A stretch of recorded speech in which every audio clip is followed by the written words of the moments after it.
가지고 있는 시간들마다 시계들마다 시간이 조금씩 다른데요. 이제 하나님을 예배하는 시간입니다. 다 함께 자리에서 일어나셔서 오늘 이곳 이 자리에서 우리와 함께 하시고 이 자리로 우리를 부르신 하나님을 예배하겠습니다. 하나님은 영이시니 예배하는 자가 신령과 진정으로 예배할지니라. 아멘.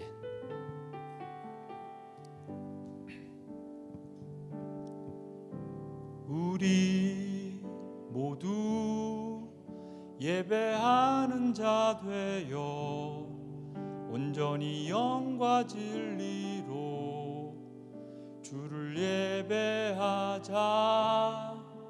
주가 우리와 함께해 영원히 함께 하시고 마르지 않는 샘물로 우리 채우시리라. 모두 예배하는 자 되어 온전히 영과 진리로 주를 예배하자. 주가 우리와 함께해 영원히 함께 하시고 마르지 않는 샘물로 우리 채우시. 우리 모두 예배하는 자 되어 온전히 영과 진리로 주를 예배하자. 주가 우리와 함께해 영원히 함께 하시고 마르지 않는 샘물로 우리 채우시. 우리 모두 예배하는 자 되어 온전히 영과 진리로 주를 예배하자. 주가 우리와 함께 영원히 함께 하시고 마르지 않는 샘물로 우리 채우시. 우리 모두 예배하는 자 되어 온전히 영과 진리로 주를 예배하자. 주가 우리와 함께해 영원히 함께 하시고 마르지 않는 샘물로 우리 채우시리라. 내 영혼 거룩한 은혜를 향하여 내 마음 완전한 하나님 향하여 이곳에서 바로 이 시간 하나님을 예배합니다. 내 영혼 거룩한 은혜를 향하여 내 마음 완전한 하나님 향하여 이곳에서 바로 이 시간 하나님을 예배합니다. 다 함께 우리 목소리로만 한 번 더 고백합니다. 내 영혼 거룩한 은혜를 향하여 내 마음 완전한 하나님 향하여 이곳에서 바로 이 시간 하나님 한 분만을 예배합니다.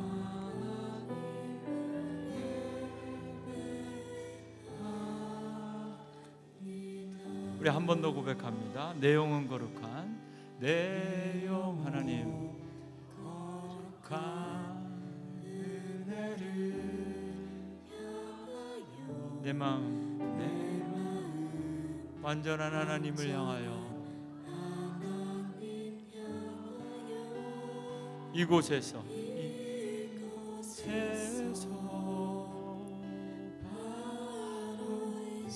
하나님을 예배합니다.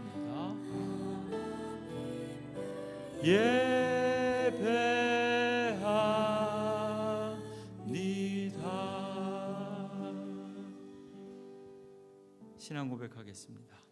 나는 전능하신 아버지 하나님, 천지의 창조주를 믿습니다. 나는 그의 유일하신 아들, 우리 주 예수 그리스도를 믿습니다. 그는 성령으로 잉태되어 동정녀 마리아에게서 나시고 본디오 빌라도에게 고난을 받아 십자가에 못 박혀 죽으시고 장사된 지 사흘 만에 죽은 자 가운데서 다시 살아나셨으며 하늘에 오르시어 전능하신 아버지 하나님 우편에 앉아 계시다가 거기로부터 살아있는 자와 죽은 자를 심판하러 오십니다. 나는 성령을 믿으며 거룩한 공교회와 성도의 교제와 죄를 용서받는 것과 몸의 부활과 영생을 믿습니다. 아멘. 하나님, 우리의 예배를 받으시기에 합당하신 하나님, 오늘 우리가 이곳에서 하나님을 예배합니다. 우리의 예배를 받아 주옵소서. 예수님의 이름으로 기도합니다. 아멘. 다 함께 자리에서 앉으시겠습니다. 오늘 10월 첫 주일 예배를 하나님께 드립니다. 새롭게 시작하는 10월은 감사의 달로 지키며 감사의 달로 예배하려고 합니다. 특별히 지금부터 주님께서 허락하신 이 성전에서 감사의 달 매주 주일 예배 드릴 때마다 우리가 무엇을 그리고 어떻게 왜 감사해야 되는지 하나님께서 깨닫게 하시고 더 큰 감사의 제목과 은혜 주실 줄로 믿습니다. 특별히 다음 주일은 추수감사 주일입니다. 오늘부터 하나님께서 내 삶 가운데 주신 열매들 추수하는 마음으로 하나님께 예배하고 또 오늘 함께 부를 이 감사 찬양 기쁨으로 손뼉 치시면서 모르시는 분들은 배우시고 아시는 분들은 크게 찬양하시면 좋겠습니다. 감사함으로 그 문에 들어가며 감사 찬양하겠습니다.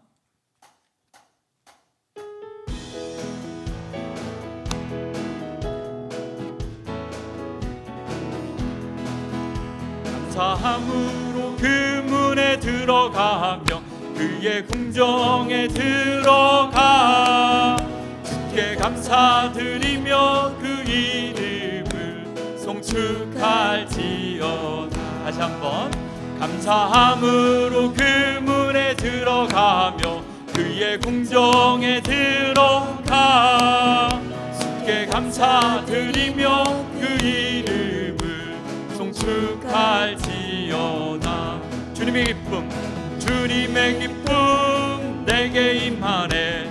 나 항상 기쁨 안에서 주 찬양. 주님의 기쁨 내게 임하네. 나 기쁜 찬송 주께 드리네. 감사함으로 그 문에 들어가며 그의 궁정에 들어가 주께 감사드리며 그 이름을 송축할지어다. 주님의 기쁨 내게 임하네. 나 항상 기쁨 안에서 주 찬양. 주님의 기쁨 내게 임하네. 나 기쁜 찬송 주께 드리네. 주님의 기쁨 내게 임하네. 나 항상 기쁨 안에서 주 찬양. 주님의 기쁨 내게 임하네. 나 기쁜 찬송 주께 드리네. 아멘. 예전에 한 번쯤 다들 불러보셨던 찬양이죠? 네, 앞에서 보니까 박수 치시는 게 조금 어색하신 분들이 계신 것 같아요. 그래서 찬양하면서 한 번 더 불러야 되겠다 이런 생각이 들었습니다. 괜찮으시죠? 오늘부터 10월은 무슨 달이라고요? 감사의 달. 찬양하시면서 정말 내 삶에 감사가 넘치는가, 기쁨으로 찬양할 때 하나님께서 더 큰 감사 주실 줄로 믿습니다. 한 번 더 찬양하시죠.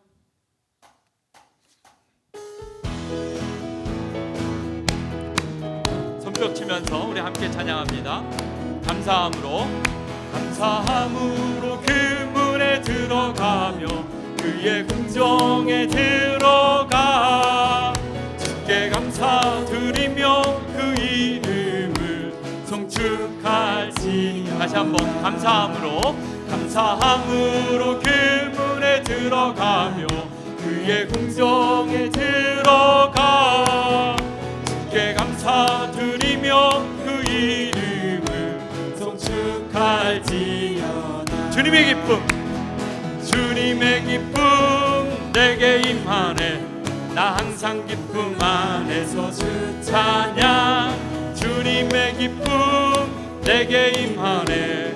나 기쁜 찬송 주께 드리네. 주님의 기쁨 내게 임하네. 나 항상 기쁨 안에서 주 찬양. 주님의 기쁨 내게 임하네. 나 기쁜 찬송 주께 드리네. 아멘. 이어서 이번에는 감사 찬송가 66장 함께 부르실 텐데요. 감사주일, 추수감사주일 예배 준비하면서 찬송가 66장 찬송 부르시고 우리 윤정아 원사님께서 대표로 기도해 주시겠습니다.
기도하시겠습니다. 전능하신 주님, 지난 한 주간도 지켜주시어 오늘 이 자리에 세상과 구별하여 예배를 드릴 수 있음에 감사합니다. 이 시간 친히 임재하시어 이 예배를 기쁨으로 받으시고 신령과 진정으로 드려지는 산 제사가 되게 하여 주시옵소서. 또한 오늘 예배를 통하여 수고하고 지친 몸에 위로가 되게 하시고 죄로 상한 영혼이 회복되는 시간 되게 하여 주시옵소서. 긍휼의 하나님, 교만으로 사로잡힌 저희의 심령을 선하게 바꾸어 주사 미움이 가득 찬 세상에서 일그러진 우리들의 마음을 사랑으로 감싸 주시옵소서. 감사의 계절 10월 첫 주입니다. 한 해의 결실을 맺는 이 좋은 계절에 죄로 인해 주님 앞에 드릴 것이 없는 우리의 삶을 용서하여 주시고 남은 3개월의 시간 성령이여 도우사 주님의 일에 더욱 열심히 주신 사명 잘 감당하며 잘했다 칭찬받는 모든 성도님들 되게 하여 주시옵소서.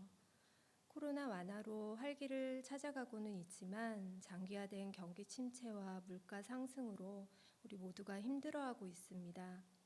아버지, 이 땅에서 생활하는 것으로 고통받는 자들이 없게 하시고 늘 감사가 넘쳐나고 하나님을 찬양하는 소리가 넘쳐나는 우리들의 삶이 되길 소망합니다. 은혜의 주님, 주님이 세우시고 함께 하시는 몬트리올 한인 감리교회를 위해 기도합니다. 교회의 문턱을 밟는 자들마다 마음이 뜨거워지게 하시고 주님의 사랑으로 충만하게 하사 말씀과 기도로 믿음이 굳건하여 온전히 주님이 찾으시고 원하시는 교회 되게 하시고 우리 교회는 물론 세상의 모든 교회가 세상 안에 있으나 세속에 물들지 않아 성령이 주장하시는 위로의 공동체가 되어 하나님의 뜻에 붙잡혀 한 영혼을 위해서라도 담대히 복음을 선포하는 교회들 되게 하여 주시옵소서.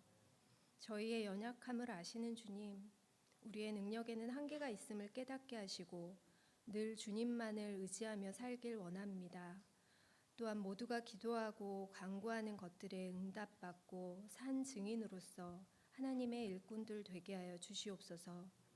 이 시간 예배를 위하여 헌신 봉사하는 귀한 손길들을 기억하사 하늘의 창고에 쌓이고도 넘치는 복을 허락하여 주시고 특별히 이 시간 말씀을 전하시는 김동영 목사님을 붙잡아 주시고 함께하여 주시옵소서. 선포되는 말씀에 권능이 있어 믿음의 선한 씨앗들이 심어지는 귀한 말씀 되게 하여 주시고 목사님 과정과 건강, 사역 위에도 주님 늘 함께하여 주시옵소서.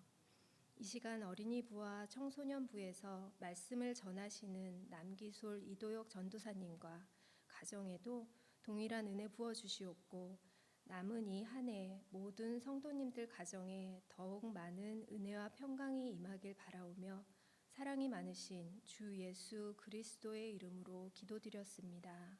아멘.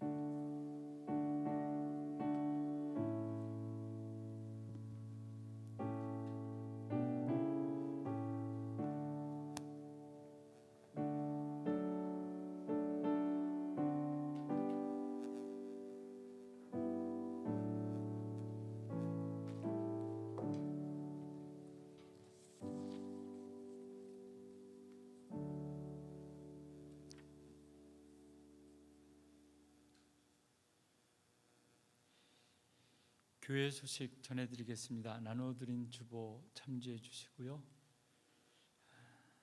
9월 선교의 달 여러분들 함께 기도해 주시고 또 함께 특별 헌금 동참해 주시고 또 후원해 주셔서 모든 선교 일정들 은혜 가운데 잘 마쳤습니다. 그리고 저도 파라과이 선교지 잘 다녀왔습니다. 전 세계를 다녀보니까 여기가 제일 좋습니다. 여러분 오늘 예배하는 이곳이 여러분들에게 가장 안전하고 가장 행복하고 내가 참 하나님께서 나를 좋은 곳에 보내셨구나 이 고백과 감사가 있었으면 좋겠습니다. 여러분 오늘 교회 잘 오셨습니다. 오늘 여러분이 예배하는 이곳이 하나님께서 여러분을 고치시고 힘주시고 회복시켜 주시는 여러분들 삶의 가장 소중한 예배처가 되기를 주님의 이름으로 축원합니다.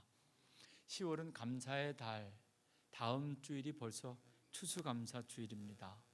그래서 10월 다음 주일 예배를 연합 예배로 드리려고 합니다. 다음 주에는 오후 3시 트리니티 성전 예배 딱 한 번만 드립니다. 주일 일부 영상 예배도 드리지 않고 어린이부 청소년부 예배도 별도로 드리지 않고 3시에 성전 예배로 다 함께 연합해서 추수감사주일 예배 드린다는 거 기억해 주시고, 특별히 오늘 아마 우리 예배부에서 재무부에서 추수감사주일 헌금 봉투를 미리 나누어 드렸을 텐데요.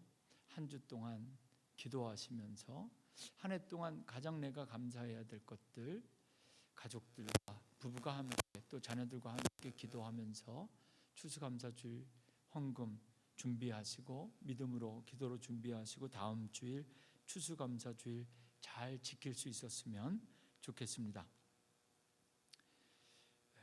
오늘도 우리 헌금 하나님께 드리기 전에 특별 찬양 우리 하실 텐데요.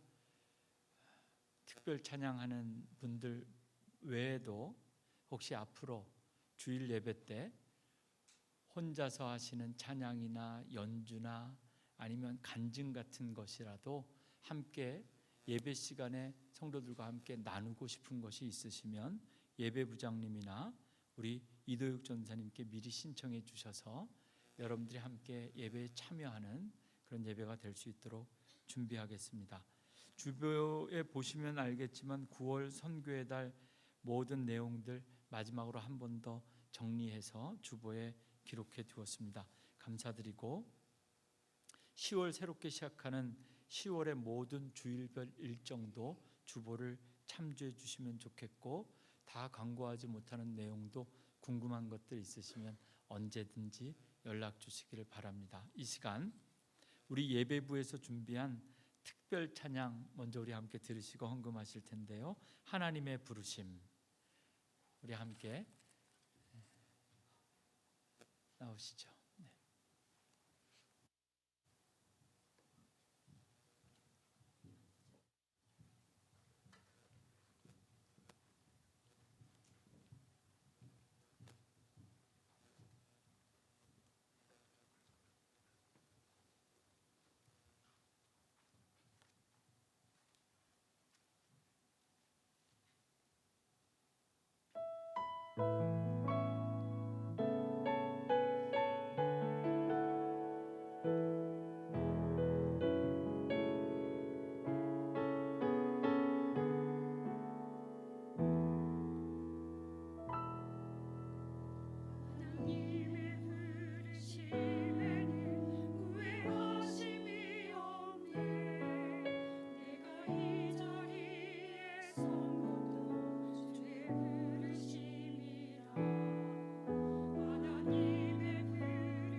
믿으며 살리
찬송가 208장입니다. 208장 부르시면서 헌금 봉헌하겠습니다.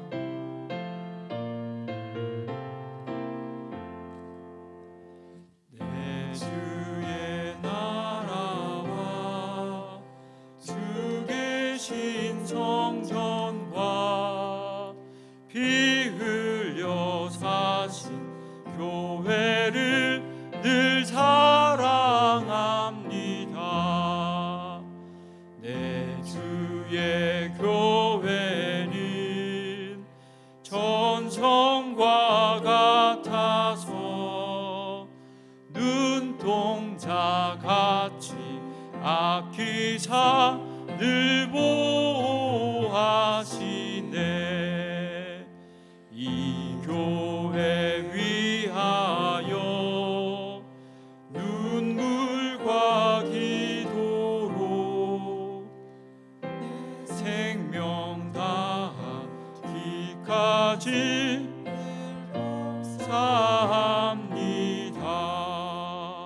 성도의 교제와 교회의 위로와 구주와 맺은 언약을 늘 기뻐합니다. 일어나서 봉헌합니다. 하늘의 영광과 베푸신 은혜가 진리와 함께 영원히 시온에 넘치네. 아멘.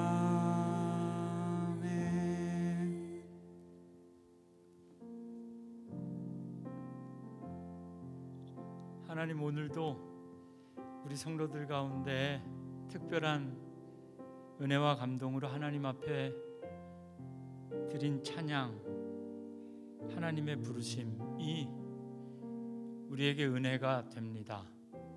가장 선하신 길, 가장 완전한 길로 늘 우리를 인도하시는 그 하나님을 찬양합니다. 그리고 그 믿음으로 오늘 이곳에서 하나님을 예배하며 하나님께 예물을 드립니다.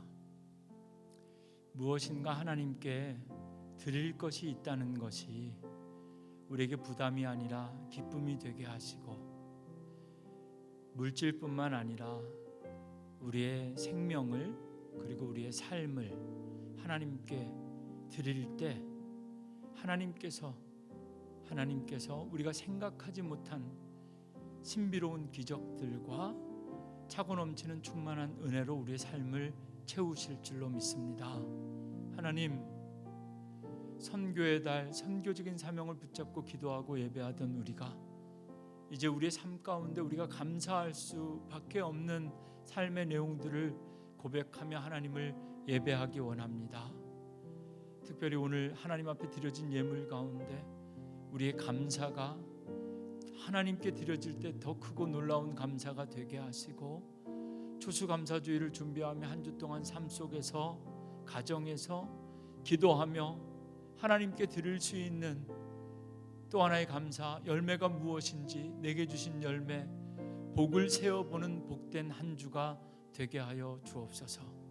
오늘 이 제단에서 하나님께 드린 우리 성도들의 모든 예물이 사람이 아니라 하나님을 기쁘시게 하는 예물, 그리고 교회가 이 땅 위에서 칭찬받는 일에 사용되는 복된 예물 되게 하여 주옵소서. 예수님의 이름으로 기도합니다. 아멘. 오늘 하나님께서 우리에게 주신 말씀은 사도행전 17장 16절부터 34절까지 말씀입니다. 우리 임광호 집사님께서 오늘 하나님 우리에게 주신 하나님의 말씀 봉독하시겠습니다.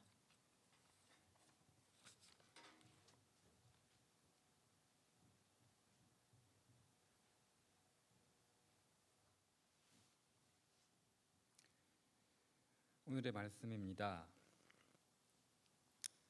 바울이 아덴에서 저희를 기다리다가 온 성에 우상이 가득한 것을 보고 마음이 분하여 회당에서는 유대인과 경건한 사람들과 또 저자에서는 날마다 만나는 사람들과 변론하니 어떤 에비구레오와 스토이고 철학자들도 바울과 쟁론할세 혹은 이르되 이 말짱이가 무슨 말을 하고자 하느뇨 하고 혹은 이르되 이방 신들을 전하는 사람인가 보다 하니 이는 바울이 예수와 또 몸의 부활 전함을 인함이로라.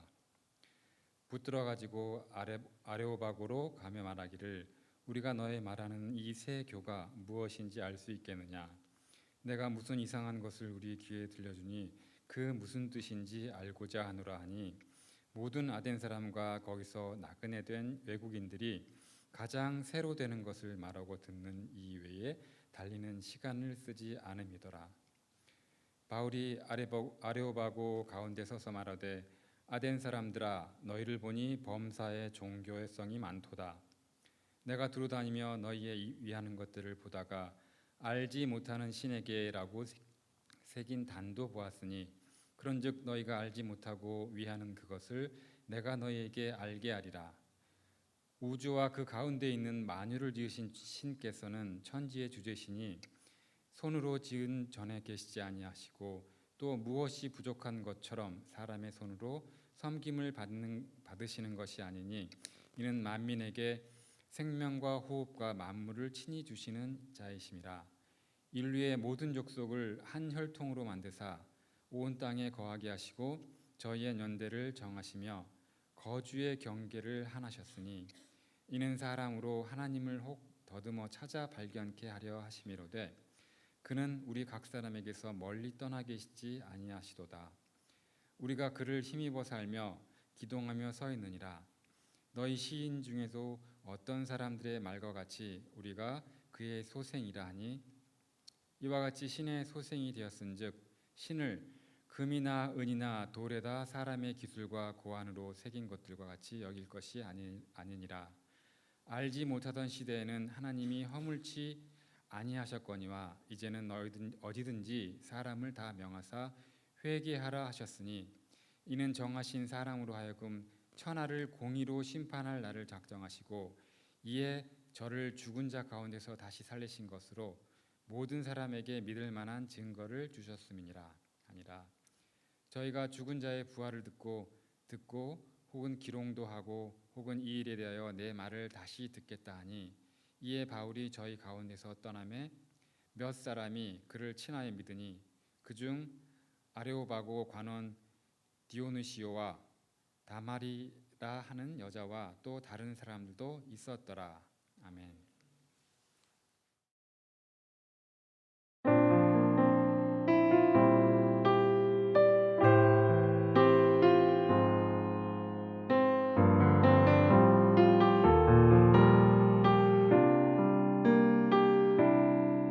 세상 모든 민족이 구원을 얻기까지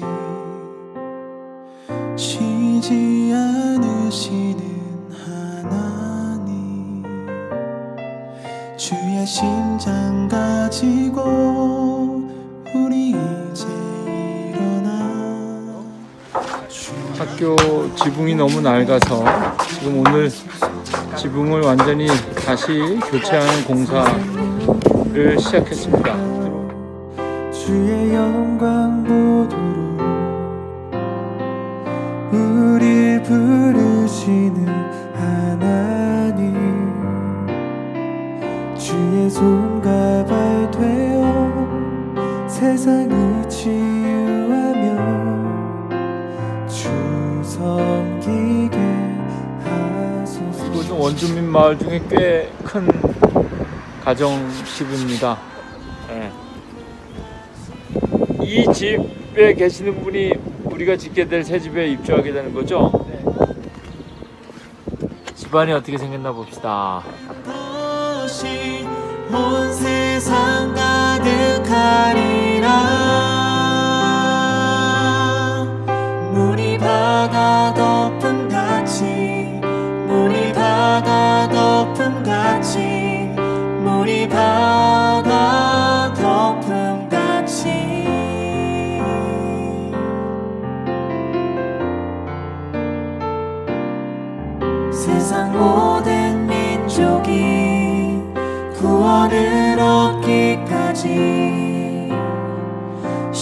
버리지 않으시는 하나님, 주의 심장 가지고 우리 이제 일어나 주 따르게 하소서. 세상 모든 육체가 주의 영광 보도록 우릴 부르시는 하나님, 주의 손과 발 되어 세상을 치유하며 주 섬기게 하소서. 물이 바다 덮음같이 여호와의 영광을 인정하는 것이 온 세상 가득하리라. 물이 바다 덮음같이, 물이 바다 덮음같이, 물이 바다. 오렌지색 텐트에서 머무시던 분들이 새롭게 입주하실 환자집이 완성되었습니다. 그날에 주의 영광 가득한 세상 우리는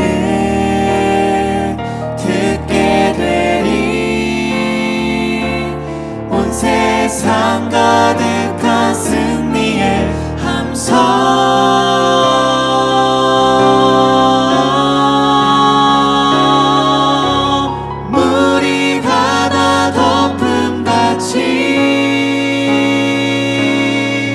여호와의 영광을 인정하는 것이 온 세상 가득하리라.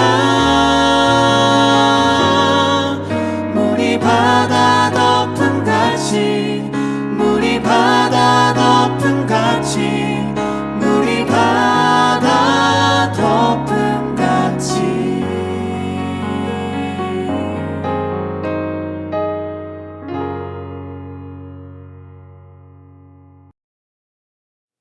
네. 지난 20일부터 30일 금요일 날 돌아왔으니까요. 한 2주간 파라과이를 방문하고 돌아왔습니다. 이제 저 혼자 갔기 때문에 목사가 혼자 가는 것도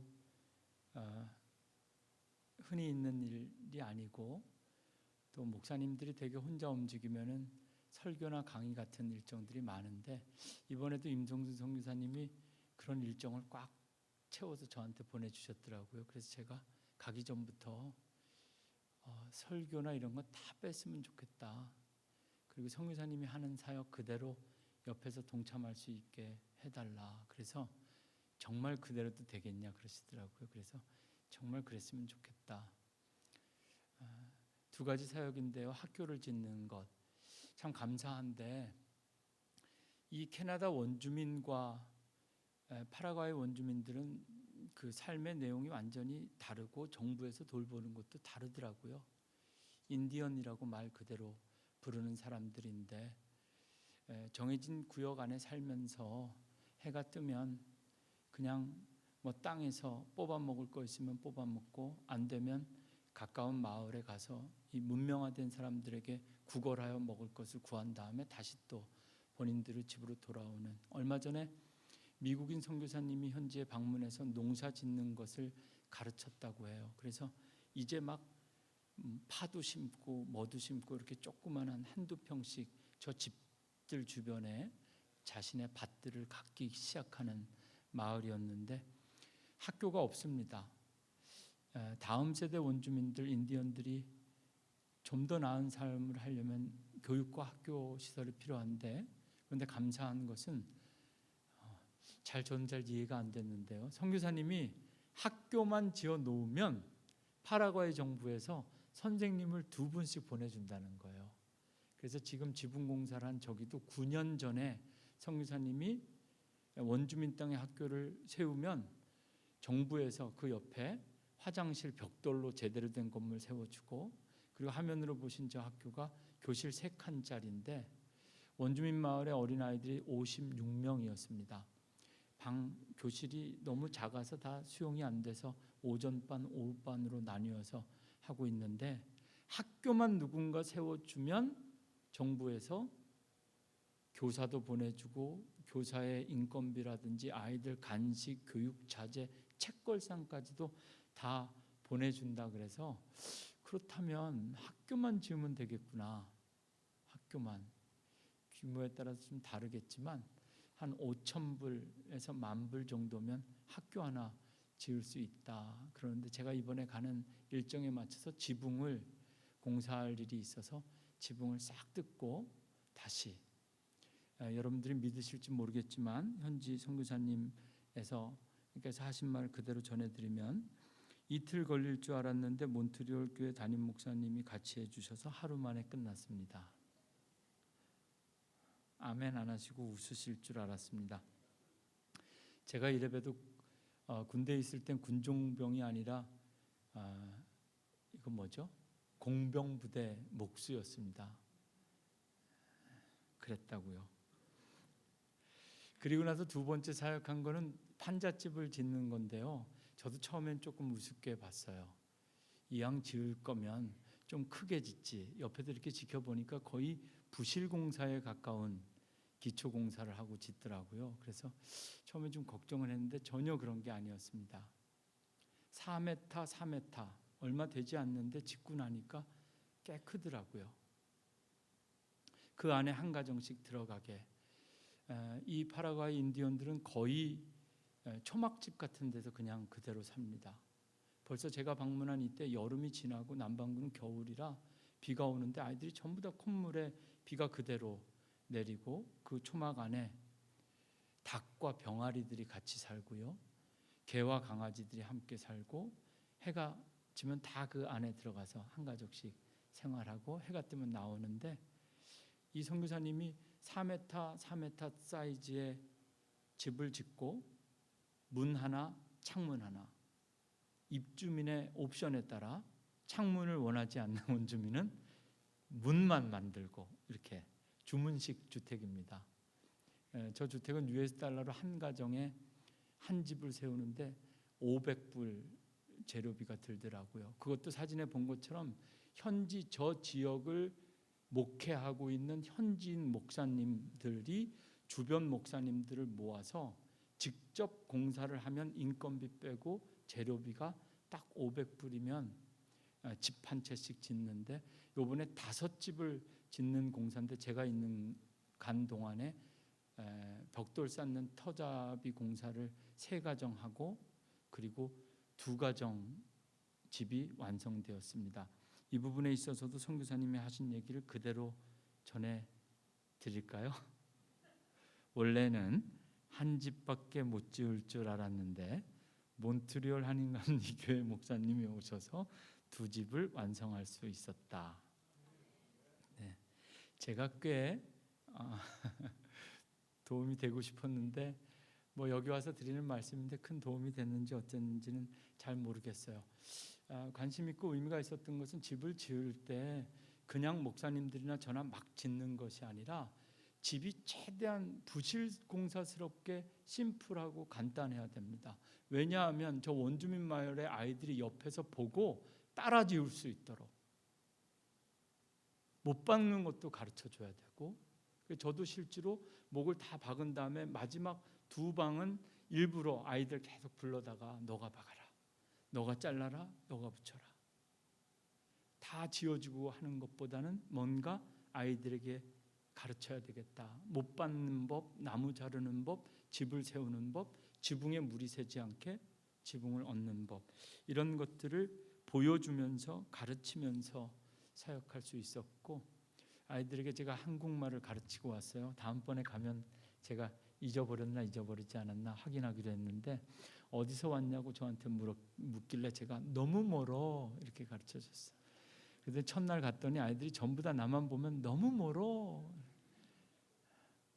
선교사님 댁에서 아침에 2시간을 차로 가야 돼요. 원래는 저 목사님들은 저기에 텐트를 치고 공사가 끝날 때까지 하는데 제가 그 상황을 적응을 못할 것 같으니까 저 때문에 모든 스태프들이 2시간 들어가서 공사하고 2시간 또 나오는 겁니다. 하루에 왕복 4시간을 원주민 마을에 들어서 하는데 헤어질 때마다 원주민 아이들이 저보고 너무 멀어. 그래서 너무 멀어.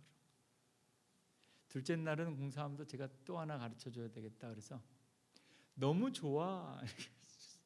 너무 좋아. 너희들 만나니까 너무 좋아. 따라하시죠. 너무 좋아. 네, 오늘부터 파라과이 단기 선교 준비하신다 생각하고 스페니시 몰라도 다 되게 제가 해놓고 왔습니다. 너무 멀어, 너무 좋아, 맨 마지막에 너무 잘해, 너무 잘해. 너희들이 너무 잘해. 뜻과 마음이 제대로 다 전달되고 또 완성되었는지는 알 수가 없죠. 잠시 다녀올 뿐이고 또 선교사님의 사역은 계속 이루어지는데 앞으로 기도하면서 학교 짓는 일과 집 짓는 것이 어떻게 그래도 삶에 겨울에는 비라도 피할 수 있는 주택이 있었으면 좋겠다. 여러분 오늘부터 적금 하나씩 드시죠. 그래서 언제가 되든지 간에 좋은 일 있을 때마다 세뱃돈 받을 때마다 모아서 여러분들 이름으로 어떻게 보면 성전보다 더 귀한 꽈가수 원주민 마을에 집 한 채 500불이면 집 지을 수 있다는 생각에 제가 깜짝 놀랐는데요.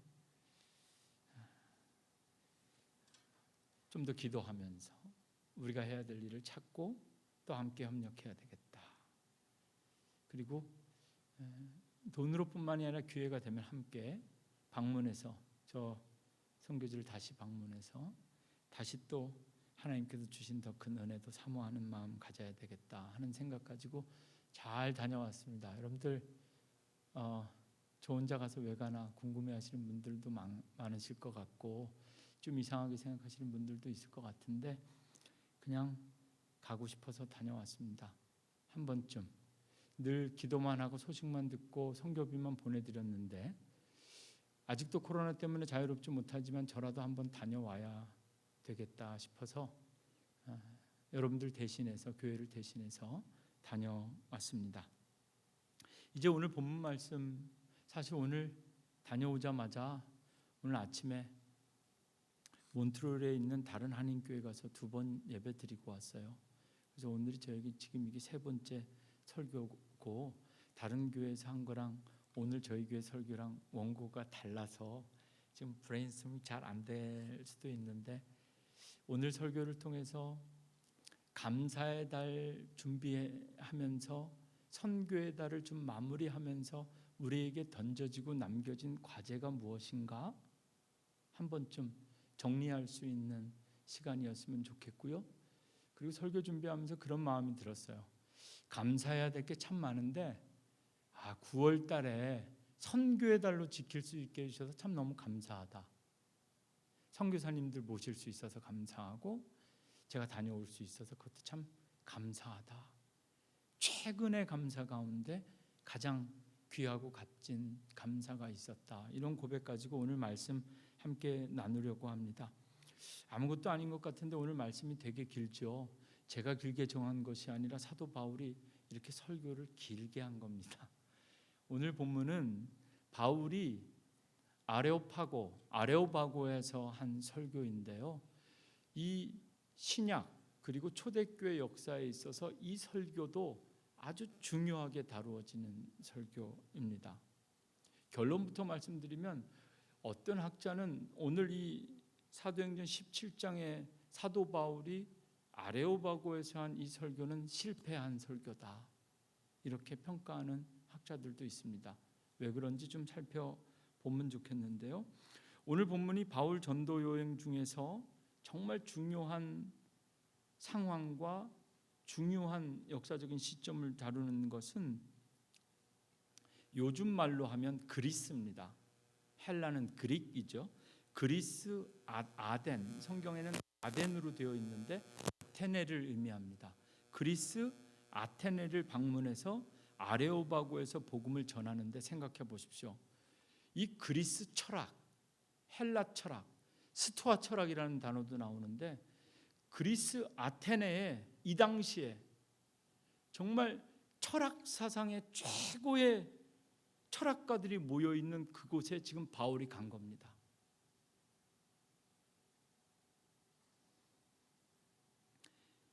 기독교의 복음, 예수 그리스도의 복음이 그리스 철학, 헬라 철학과 만나는 장면이 오늘 본문입니다. 히브리 사상을 대표하는 유대인 랍비 바울이 헬라 사상, 그리스 철학을 대표하는 철학자들과 만나는 장면입니다. 어떻게 보면 복음과 철학이 만나는 것이고,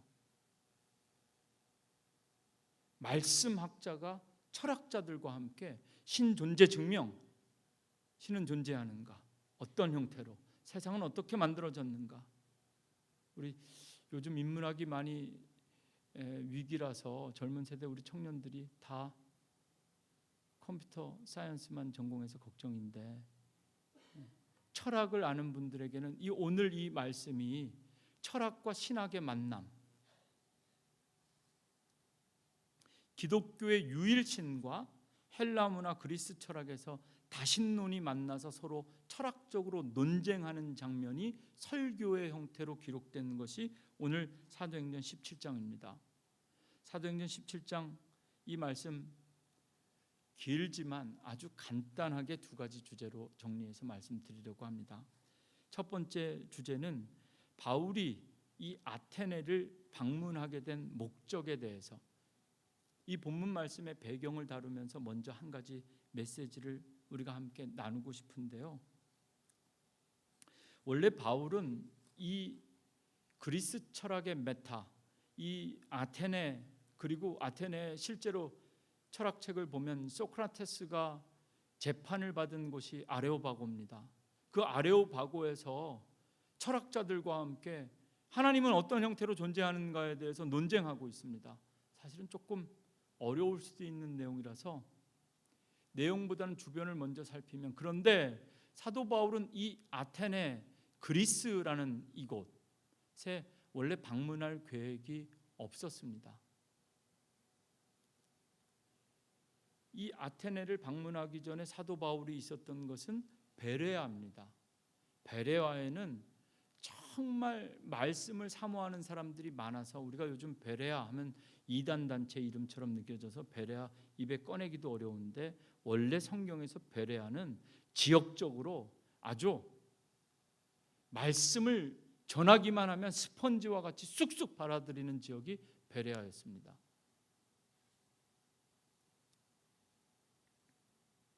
그 베레아에서 말씀을 전하다가 그 말씀에 대한 반응이 너무 좋아서 바울이 전하는 말씀마다 은혜 받고 세례 받고 개종하고 그 자리에 도시 전체가 난리가 나는 것 같으니까 유대인들이 이 소식을 듣고 바울을 저대로 두면 안 되겠다고 하고 추종자들이 달려와서 바울이 전도하는 현장을 완전 뒤죽박죽 엉망진창으로 만들고 바울을 죽이겠다고 달려들어서 바울이 급히 베레아를 빠져나와서 인근 도시로 피하는데 거기가 바로 아테네입니다.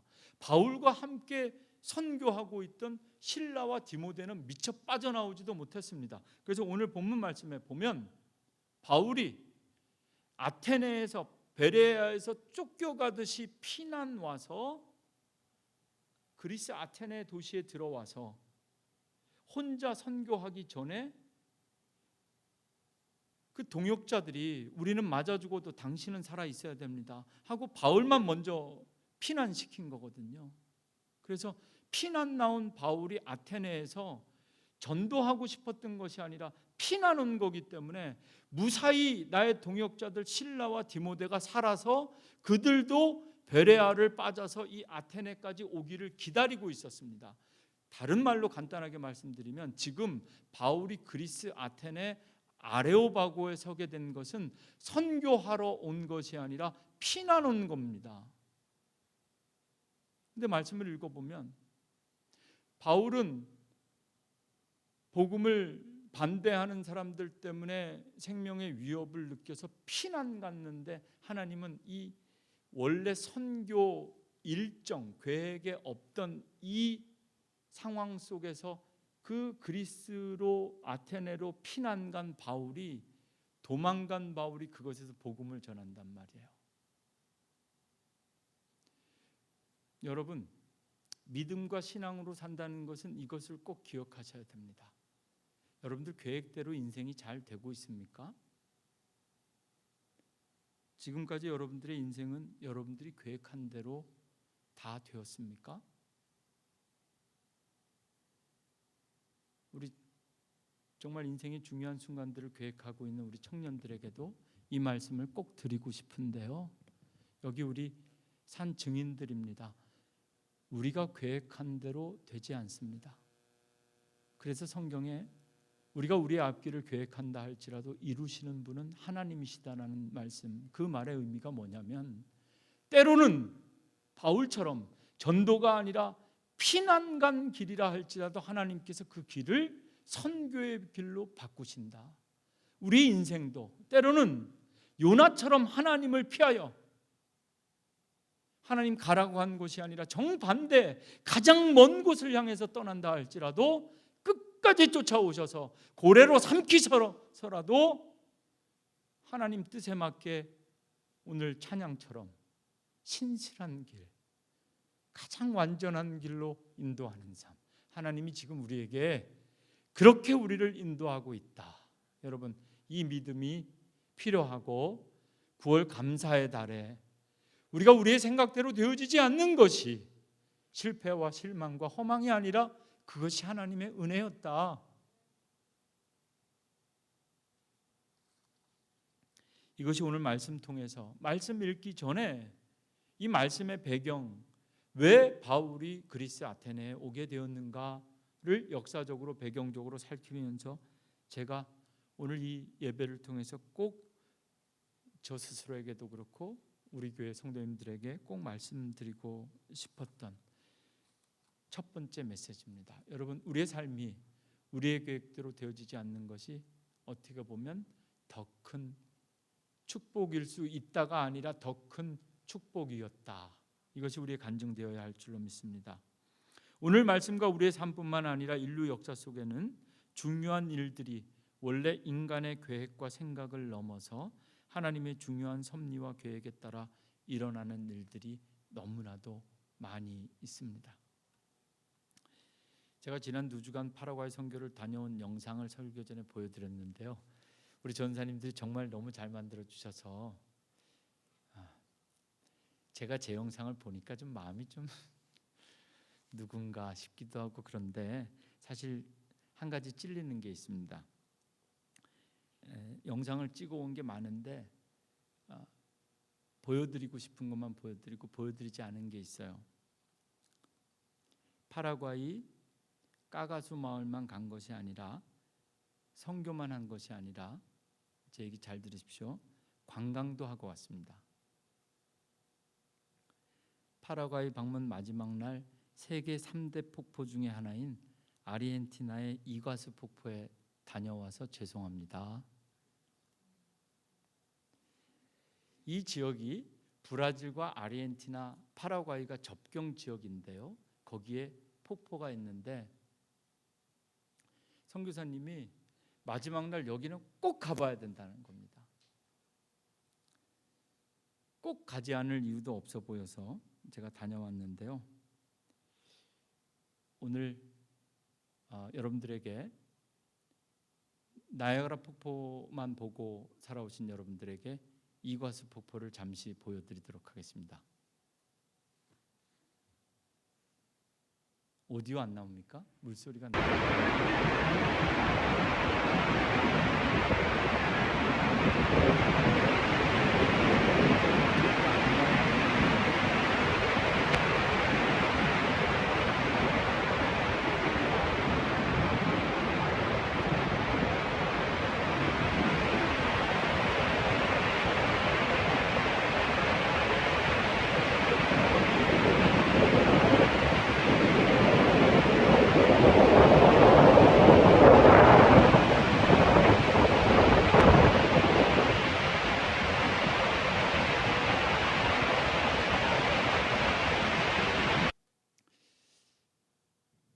이제 저는 세계 3대 폭포 중에 2군데를 보고 왔는데요. 나이아가라 폭포, 토론토 쪽에 있는 나이아가라 폭포는 연세 드신 다음에 가셔도 충분히 관광할 수가 있는데요. 이 아르헨티나에 있는, 원래는 파라과이의 폭포였는데 남미도 수많은 전쟁을 겪으면서 저 폭포가, 우리 나이아가라 폭포가 미국과 캐나다 사이드로 나뉘는 것처럼 저 이과수 폭포도 파라과이 땅이었는데 아르헨티나와 브라질에 빼앗겼습니다. 그래서 관광지는 아르헨티나로 가야 저 폭포를 볼 수 있고 브라질에서도 큰 이렇게 멀리서 보는 뷰는 볼 수 있는데요. 크게 다른 것은 나이아가라 폭포는 차를 타고 언제든지 가서 편안하게 쉽게 접근할 수 있는데 저 이과수 폭포는 큰 공원이라서 한참을 걸어야 됩니다. 제가 미리 그 설명을 들었으면 안 갔을 수도 있습니다. 정말 배낭을 싸매고 그래서 이과수 폭포는 나이 먹기 전에 가야 되는 거구나 하는 생각을 했는데요. 완전히 물도 다르고 뷰도 다르고 뭐 모든 것이 나이아가라 폭포와는 좀 다른데요. 제가 이 영상을 보여드린 이유는 사실 폭포라 그래서 마지막 날 보고 온 이과수 폭포가 오랫동안 제 마음에 남을 수 있을 것 같았는데 그것보다 더 좋은, 더 큰 경험을 했습니다. 아침 일찍 아르헨티나 국경을 넘어서 이과수 폭포에 도착했는데 이미 코로나가 어느 정도 풀려서 아르헨티나뿐만 아니라 전 세계에서 관광객들이 엄청나게 많이 모여 있었습니다. 하루 종일 이과수 폭포에서 한국 사람이나 아시안을 만난 적이 없습니다. 그래서 제가 선교사님께 물었습니다. 전 세계에서 사람들이 이렇게 많이 오는데 왜 한국 사람들이 안 보이죠? 그랬더니 한국 사람뿐만 아니라 원래는 중국 사람들이 너무 많이 오시는데 코로나로 인해서 중국이 해외여행 규제되기 때문에 지금 아시아인들은 거의 없고 하루 종일 걷고 돌아봐야 되는 이 이과수 폭포에 아시아인이 선교사님과 저 단둘인 것 같았습니다. 폭포를 다 보고 돌아 나오는데 갑자기 비가 오기 시작해서 비옷을 꺼내 입고 마스크를 쓰고 누가 누군지 이제 모르게 되죠. 그리고 이제 막 쏟아지는 비를 피해서 얼른 주차장에서, 여러분 상상하시기를 큰 놀이공원 주차장, 놀이공원 들어갔다 주차장 나오는 거 상상하시면 되는데요. 그렇게 빨리 주차장으로 달려서 차에 가려고 하는데 누가 갑자기 뒤에서 저를 부르는 겁니다. 한국 사람이세요? 깜짝 놀랐어요. 아무도 우리 얘기 못 알아듣는 줄 알고 선교사님이랑 저랑 한국말로 막 하고 있는데 뒤에서 저쪽에서 한국 사람이 우리 한국 얘기를 듣고 그 인파를 뚫고 우리를 향해 달려오면서 한국 사람이세요? 묻더라고요. 2022년 9월 28일 오후 3시 40분 이과수 폭포 공원 출구에서 한국 사람을 만났는데 여러분 놀랍게도 아는 사람이었습니다. 한국 사람인 줄 알았는데 아는 사람이더라고요. 감리교 목사님을 만났습니다. 약 30년 전에 신학교에 다닐 때 만난 후배 여자 목사님입니다. 저렇게 찍으니까 저도 되게 젊게 나오는군요. 그 까만 옷 입은 우비를 저렇게 입고 있어서 마스크 쓰면 누가 누군지 모르는데 한국말을 알아듣고 한국에서 경기도에서 목회하시는 목사님이 아르헨티나의 수도인 부에노스아이레스에 계신 선교사님을 방문하러 저분은 오셨고, 저 가운데 계신 분은 아르헨티나 부에노스아이레스 맞죠 발음? 네, 거기에서 선교하시는 선교사님의 사모님인데 한국에서 여자 목사님이 오셨는데 저는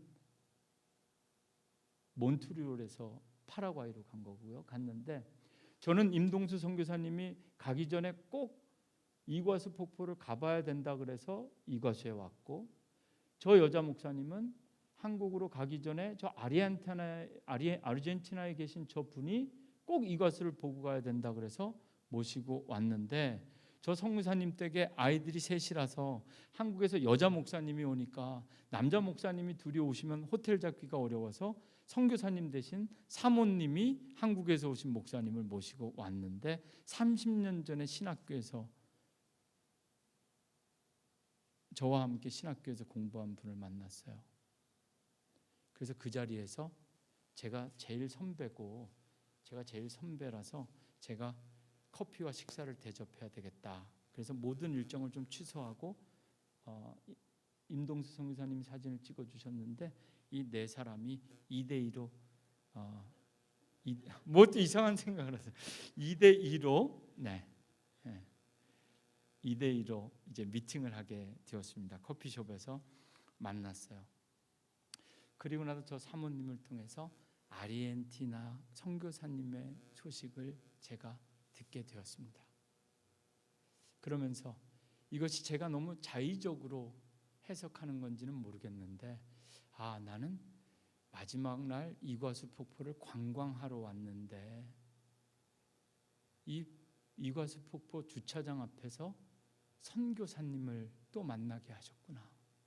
나는 지금까지 내가 살면서 가장 남미로 멀리 가본 데가 파라과이고 저 아르헨티나인데 그것보다 더 멀리 그 밑에 있는 아르헨티나 부에노스아이레스에 있는 선교사님이 이과수 폭포에 올라오셔서 마지막 그 공원을 빠져나가는 주차장에서 한국 사람이세요? 만났는데 목사님 아니십니까? 이렇게 해서 만나서 그 아르헨티나에 말씀을 들어보니까 한국에서 파송받았는데 파송받은 지 4개월인가 6개월 만에 한국 교회에서 포기했답니다. 다시 돌아갈 수도 없고 그리고 저 사모님과 함께 두 분이 그 아르헨티나에서 지금 목회하면서 감리교는 교회를 개척하려면 세례받은 입교인 12명이 필요합니다. 우리 이근권 선교사님도 그렇게 개척했는데 지금 저 사모님은 아이들은 70명씩 모여서 예배드리는데 아직 세례받은 입교인이 12명이 되지 않아서 교회가 안 된다는 겁니다.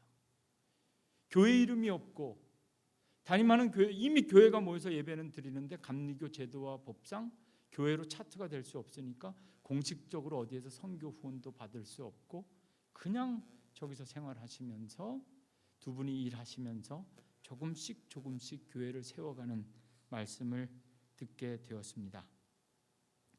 어떻게 해야 될까? 선교지의 자세한 소식들을 기회가 되면 저에게 좀 알려주십사. 그리고 아르헨티나 부에노스아이레스에 있는 저 선교사님을 위해서도 기도하겠다. 제가 이렇게 약속드리고 왔습니다. 베레아에서 아테네로 피난 가는 바울의 길도 하나님께서는 선교의 길로 바꾸셨고 관광도 선교로 바꾸시는 분이 우리 하나님. 이런 하나님의 계획이 저에게뿐만 아니라 우리 교회 모든 성도님들과 우리 교회에 주시는 새로운 선교적인 비전이 되었으면 좋겠다. 사실은 기회가 되면 내년부터 저 아르헨티나에 있는 저 교회도 우리에게 좀 도왔으면 좋겠다 싶은데 마음은 내년까지 기다려야 되나 하는 마음도 저에게 있습니다. 뭐 담임 목사가 여기저기 다니면서 보는 대로 느끼는 대로 막 와서 이것저것 하자 그러면 부담이 될 수도 있어서 저도 더 기도해보고 결정하려고 하는데 정말 계획하고 약속해도 만날 수 없는 곳에서 하나님께서 만나게 하신 것은 하나님의 뜻이 있는 것 아닌가 하는 생각을 지울 수가 없습니다. 여러분, 우리 삶의 방향과 내용과 목적이 무엇이든지 간에 하나님께서 이끄시는 대로 어쩌면 우리가 말씀을 지키는 것 같지만 지난주 이근권 선교사님 설교와 예배를 저는 파라과이에서 함께 들었는데요. 말씀이 우리를 지킨다. 교회가 우리를 지킨다. 교회가 내 남편을 지킨다. 우리 자녀들을 지킨다. 말씀이 이끄는 대로 순종하는 삶이란 무엇인가 선교의 현장에서 느낄 수 있었습니다. 이제 시간이 많이 지났기 때문에 정말 오늘 설교 마지막 절만 딱 읽고 설교 가운데 주시는 메시지 요약해서 전해드리고 설교 마치려고 합니다. 33절과 34절인데요. 제가 볼 때는 오늘 이 긴 아레오바고에서의 설교가 22절부터 31절까지 길게 쓰여집니다. 내용이 어려워서 오늘 다 설명드릴 수도 없어요. 철학자들과 함께 신종제 증명을 하고 있는 이 바울의 내용이 쉽겠습니까? 오늘 그 스토아 학파와 에피쿠로스 학파가 나오는데 이 학파들은 철학을 좀 아셔야 이게 얘기가 되는데 다신론자들, 범신론자들 세상은 물과 불과 공기로 이루어졌다. 뭐 스토아, 아리스토텔레스, 소크라테스 이런 사람들과 지금 바울이 하면서 아니다. 세상은 그렇게 수많은 신이 존재하는 것이 아니라 오직 한 신, 너희가 알지 못하는 신에게라고 써놓은 그 알지 못하는 것을 내가 너희에게 알게 하겠다. 이러면서 바울이 철학자들과 논쟁을 하니까 처음부터 어떻게 보면 이길 수 없는 싸움에 가서 설교하고 지금 복음을 전파합니다. 얼마나 바울이 좀 처절하고 초라하게 깨어지냐면 이 본문의 마지막 말씀을 보면 저는 참 이 사도행전을 기록한 누가가 너무 왜 이 내용을 굳이 썼을까? 좀 애처로운 장면이 33절에 기록되어져 있어요. 설교를 하고 시도 안 막히니까 33절 이에 바울이 그들 가운데서 떠나매 지금까지 초대교회 성령이 충만해서 선교적인 사명을 감당하던 베드로든 요한이든 바울이든 바나바든 설교할 때마다 그 자리에서 3,000명씩 회개하고 세례받고 교회가 3,000명짜리 교회가 하나씩 팍팍 생기고 말이죠. 모든 말씀이 능력 있게 듣는 자들마다 아멘. 도시 전체가 막 들썩들썩 거렸는데 그리스 아테네에선 시도 안 막히는 겁니다. 그 말씀을 그대로 기록하고 있습니다. 그래서 바울이 그들 가운데 떠나는데 이 34절이 소망이 될 수도 있고 정말 애처로운 말씀이 될 수도 있는데 그 아테네 아레오바고에 모였던 사람들이 이상한 신을 이야기하고 예수와 부활에 대해서 이야기하니까 도저히 믿을 수가 없다 그러고 다 떠나니까 바울도 설교를 마치고 일어나면서 34절에 보면 다 떠나고 몇 사람이 a few 단지 몇 사람이 남아서 바울의 말을 믿으면서 오늘 당신의 얘기를 내가 믿습니다. 복음을 받아들인 사람들이 몇 사람 있었는데 a few 그 사람 가운데 아레오바고의 법정 관리인이었던 디오누시오라는 사람과 다마리라는 여자 그리고 이 외에도 기타 등등 겨우 몇 사람만 남아서 바울의 복음을 받아들였다. 이렇게 본문은 기록하고 있습니다. 그래서 제가 읽은 오늘 설교를 위해서 읽은 이 사도행전 17장을 주석하고 있는 주석가는 아주 냉정하게 이날 아레오바고에서 바울의 설교는 실패했다.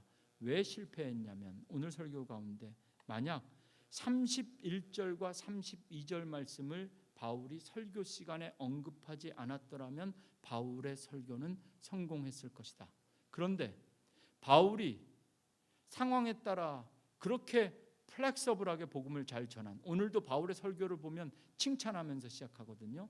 우리 임강호 집사님 읽어주셨는데 내가 와서 보니까 너희들이 신이 엄청나게 많은 신을 섬기는 걸 보니까 너희가 종교성이 참 높구나 이렇게 칭찬하면서 설교를 시작합니다. 칭찬하면서 설교 시작해서 칭찬하면서 끝냈으면 바울은 설교에 성공할 수 있었는데 마지막에 31절과 32절에 사람들이 다 떠나고 몇 사람만 남을 수밖에 없었던 그의 설교가 실패했었던 원인이 무엇인가? 바울이 무슨 이야기를 하냐면 부활과 심판을 이야기하는 겁니다. 오늘 30절 31절에 보면 알지 못하던 시대에는 하나님이 관과하였거니와 이제는 어디든지 사람에게 다 명하사 회개하라. 철학자들을 모아놓고 이들에게 회개하라고 말하는 겁니다. 회개하라는 말을 듣고 조롱하면서 다 떠나갔다는 겁니다. 그리고 나서 31절 회개하라. 회개하라. 31절 이는 정하신 사람으로 하여금 천하를 공의로 심판하신 날을 작정하시고 이에 그를 죽은 자 가운데서 다시 살리신 것으로 모든 사람에게 믿을 만한 증거를 주셨느니라. 회개하라. 심판이 있다. 부활할 것이다.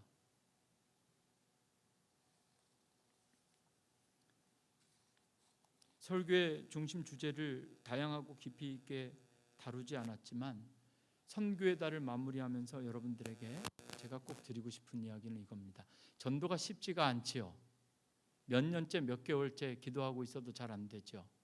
짜장면을 사주고 짬뽕을 사주고 뭘로 꼬셔도 잘 안 됩니다.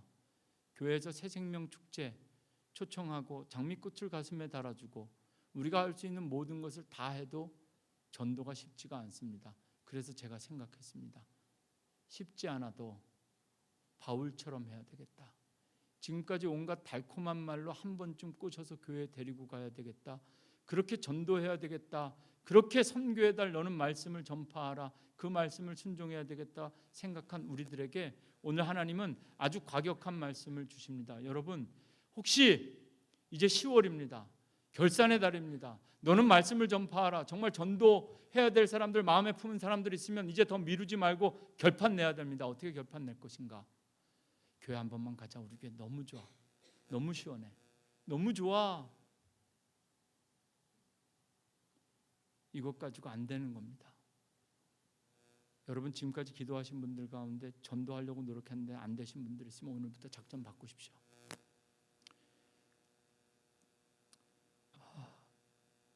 인간관계가 깨어지는 한이 있더라도, 사도 바울처럼 설교가 실패하는 한이 있더라도 할 얘기는 해야 되는 겁니다.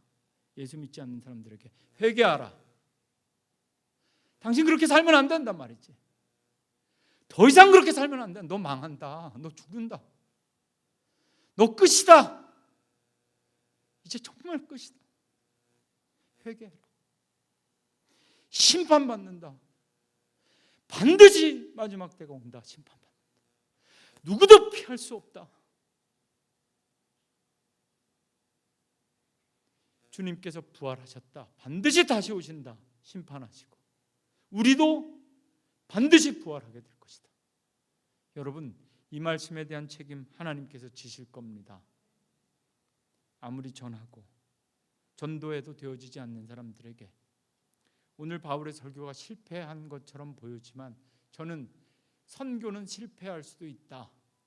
차라리 실패하는 한이 있더라도 바르고 올바른 것을 전해야 된다. 파라과이 다녀오는 길에 비행기에서 읽은 책 가운데 선교에 관련된 서적이 있었는데 그 책에 이런 말이 있었습니다. 교회가 하는 모든 것은 선교다. 야외 예배도 선교입니다. 교회가 하는 모든 것은 선교라는 이름으로 다 포장할 수 있습니다. 체육대회도 선교라고 우기면 선교입니다. 교회가 하는 모든 것은 선교다. 그러나 교회가 하는 모든 것을 선교라 할 수 없다. 이 영어 책을 번역한 거라서 한국말로 자꾸 메일 센스가 안 돼서 여러 번을 비행기 안에서 졸면서 읽었는데요. 저에게는 큰 우리가 하는 모든 것이 하나님께는 그리고 세상 사람들에게는 선교처럼 보일 수도 있습니다. 모든 것이 선교입니다. 그러나 우리가 하는 모든 것이 정말 선교가 될 수 있는가?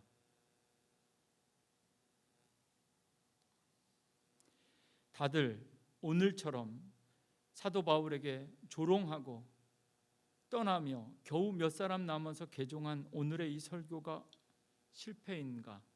오늘 이 설교가 없었다면 바울의 수고도 헛것이 되었을 것이며 바울과 그의 동역자들과 그가 세운 교회들이 수많은 박해를 이기고 믿음을 지킬 수 없었을 겁니다.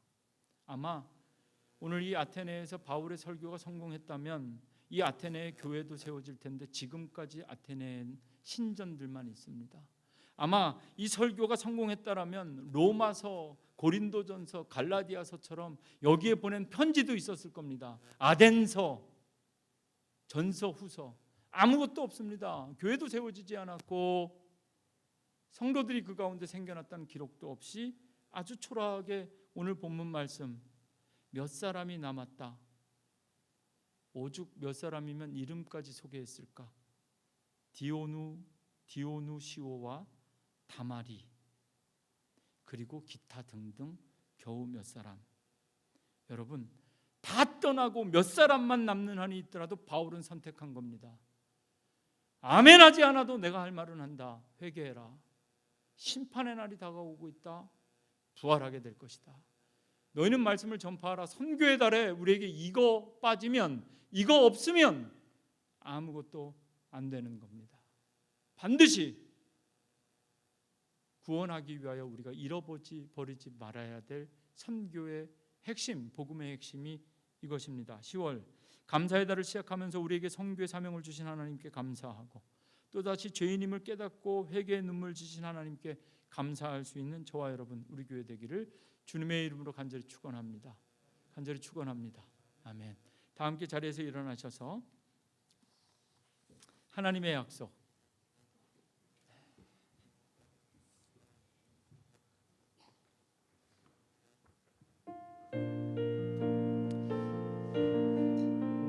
우리 옆에 계신 분들 축복하면서, 사랑의 눈빛으로 축복하면서 우리 함께 찬양하겠습니다. 여호와는 너에게 복을 주시기를 원하며 너를 지키시기를 원하시며, 여호와는 그 얼굴을 너를 향하여 드사 은혜와 평강 주시기 원하노라. 한 번 더 고백하면, 여호와는 너에게 복을 주시기를 원하며 너를 지키시기를 원하시며, 여호와는 그 얼굴을 너를 향하여 드사 은혜와 평강 주시기 원하노라. 아멘. 너를 보배롭고 존귀하게 여기시는 하나님이 내 삶 속에서 이 약속을 진실하게 이루시리. 땅에 기름진 것으로 하늘에 신령한 것으로 너를 복주시고 지키실 하나님이 너의 영혼 잘 되도록 은혜 베푸시며 평강으로 인도하시리. 땅에 기름진 것으로, 아멘. 땅에 기름진 것으로 하늘에 신령한 것으로 너를 복주시고 지키실 하나님, 너의 영혼 잘 되도록 은혜 베푸시며 평강으로 인도하시리. 하나님, 오늘 이곳에서 예배하고 새롭게 한 주를 시작하는 우리 모두에게 하나님의 평강이 함께하기를 간절히 소원합니다. 우리 삶의 자리에서 살아계신 하나님을 만나는 복된 삶이 시작될 것입니다. 우리가 어디로 가고 있든지 우리 삶의 목적이 무엇이든지 하나님의 선하신 뜻에 따라 우리를 꺾으시고 바로잡아 주셔서 가장 선하시고 완전한 길로 인도하여 주실 줄로 믿습니다. 하나님을 바로 알고 오직 한 분, 신은 살아계신 하나님 한 분밖에 없다. 이것이 우리 믿음입니다. 변치 않는 믿음 되게 하여 주옵소서. 회개하라, 천국이 가까워 왔느니라. 이것이 이제 남은 시간 우리가 선포해야 될 우리에게 주신 하나님의 말씀인 줄로 믿습니다. 주 예수 그리스도의 은혜와 하나님의 사랑과 성령의 교통하심이 너희 무리와 함께 있을지어다. 아멘.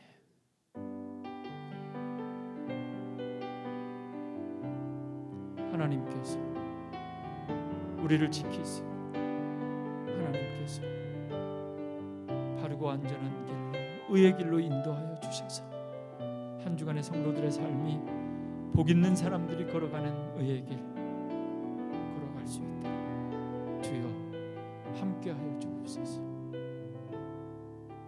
아멘.